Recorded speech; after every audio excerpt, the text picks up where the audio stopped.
Hi everyone, I'm Dale Smith, aka Journo Dale, and we're here to talk about Canadian politics.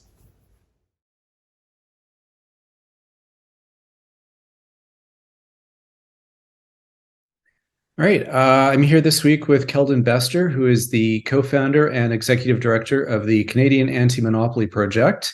And I figured that we would talk a little bit about the proposed changes to the competition law because that's one of the government's signature affordability pieces this fall.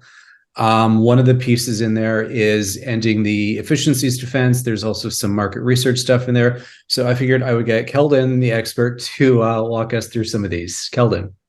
Thanks so much for having me.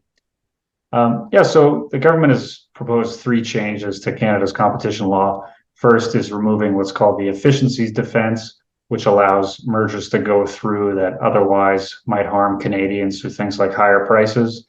They've also allowed the ability of the Competition Bureau to conduct market studies, which allows the Bureau to go deeper into a sector and see what competition issues might be present that don't necessarily qualify as law violations, but still have anti-competitive effects. And this is a Mm-hmm. tool that jurisdictions like the UK and the US have used to great effect.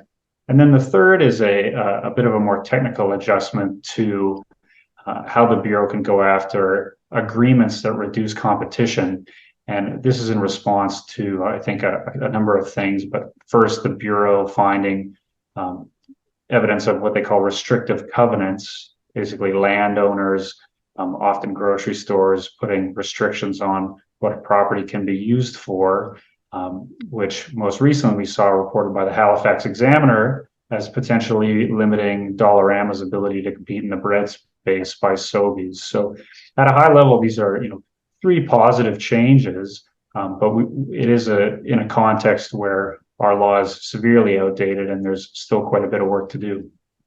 Yeah, I mean the kind of joke is that Canada is three oligopolies and two railroads in a trench coat. As a result, kind of how our competition laws are working. And I've always found the efficiencies defense to be kind of interesting in all this stuff I've written about competition law because it's basically like, yes, we'll let you merge and become one more oligopoly, but we'll let it happen because it'll make things more efficient. And you probably got some thoughts and feelings about that.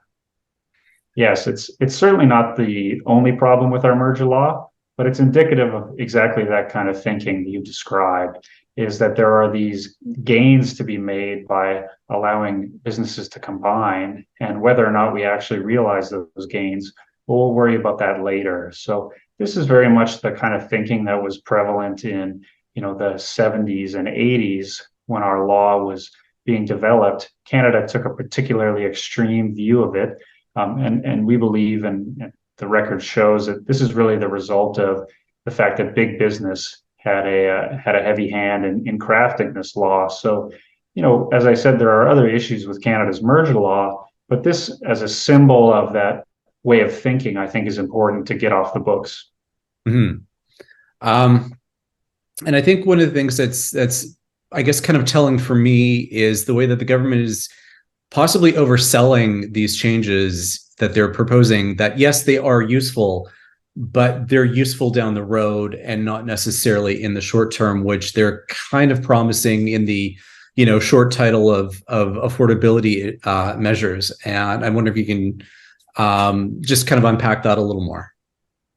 Well, I think it's accurate to say if this bill is passed, we're not going to wake up tomorrow and you know to a grocery affordability paradise. I think these really are investments. There's an offensive and a defensive quality to it. Protecting yourself against mergers, further consolidation is really defensive. It prevents Mhm. things from getting worse, but fundamentally it doesn't increase competition, today. However, I think the market study ability, as well as a better set of tools for pursuing these anti-competitive agreements, those will have a deterrent quality and eventually result in changing behaviors if the Competition Bureau does an effective job of enforcing them. So I would agree. I think it's unreasonable to think that these are going to turn a corner the day after the bill is passed. But as a first step to what the government has said is going to be a more comprehensive set of reforms, I think this is a really positive direction. Yeah, I mean, it's even if you manage to change some of these clauses in agreements about, you can have a grocery store within the same or X number of blocks, it would still be a while before you can build another one in the same area that would have the ability to compete in that way. Well, an interesting thing that the great reporting by the Halifax Examiner showed is that there are these restrictions even with existing competitors. So while that's a bad story, it Mhm. is makes me more confident that there may be some practices we don't even know about between existing players that are holding them back. And this is why this market study function is important because your average Canadian, when they go to a Dollarama and they're not selling bread, they say, well, there must be some reason for that. If it turns out the reason is a competitor keeping them from doing that, that's a very different situation. And so being able to open up these markets and see what these practices are, I think is very important. Okay. I guess my next question there is, how confident are we in the ability of the Bureau to do this kind of work in the near future? Because I know they do have their own resource constraints and so on. Like any bureaucratic organization, the Bureau does have resource constraints, especially compared to, the scope and scale of corporate Canada. I think the continued question of, what is the right resource level of the Bureau is a big piece. And related to that is a question of something called private access, the ability of businesses to bring cases based on the competition law on their own, which I think is very important to this sort of eyes on the ground approach. The Bureau has about 400 staff and they're responsible for overseeing a $2 trillion economy. We really need to decentralize that role so that in the future, a organization like Dollarama could say, we think we're the victim of these anti-competitive practices. We're going to bring this case and we're going to try to get some deterrent quality out of that. It's interesting. I hadn't thought of kind of that private action as being a possibility. Mm-hmm. In a country like the US, you have not only two federal enforcers, you also have state attorneys general who can bring their own cases, and then you have a private access regime.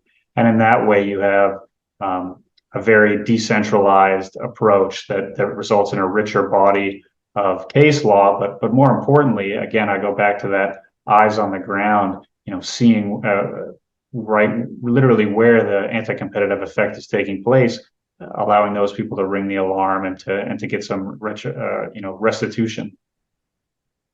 All right. I guess assuming this bill passes expeditiously, where do you see where the situation will be in the next couple of years?